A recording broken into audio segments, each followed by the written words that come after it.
Is é mai go bhaidí de lugálasteach éonar le haid seirbhísí rialta sin éireann, le cúntas fíorithe béitún an ruachtaná ar go leor seirbhísí Airlíne.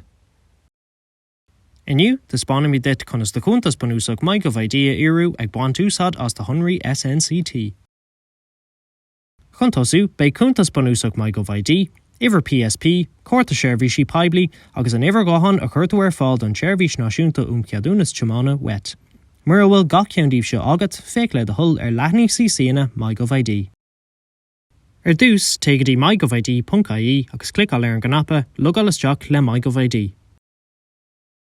Tuair an sin chuig an scáilán lugálasteach, áitir féidir le de cheola réamhfuist agus de feasach le chuiristeach. Nuair bhééis siad chuiristeach agat, clicáil ar lugálasteach le mai go bhaidí. Nuair bhéadú lugáilta isteach, clicáil ar an gnapa Fíorí de Chuntas sa chúine uachtarach ar dheist in leathnach. Chuiristeach de bhar PSP sa réimse tá ann agus clicáil ar an chéad céim eile chun leanún túráid. An sin, chuiristeach Iver de Chórta seirbhísí Poiblí agus an dáta éige. Is féidiríd seo all ar de Chórta seirbhísí Poiblí.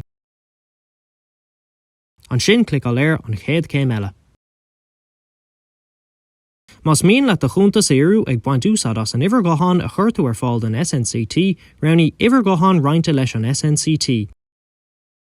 An sin clicáil ar an chéad céim eile. Chuiristeach an Iver Gáhan a chuirtú ar fáil den SNCT le linn de chuine ceadúnas Tiomána. Chuiristeach sa réimse Iver Gáhan fócaí agus clicáil ar an chéad céim eile chun leanún túráid.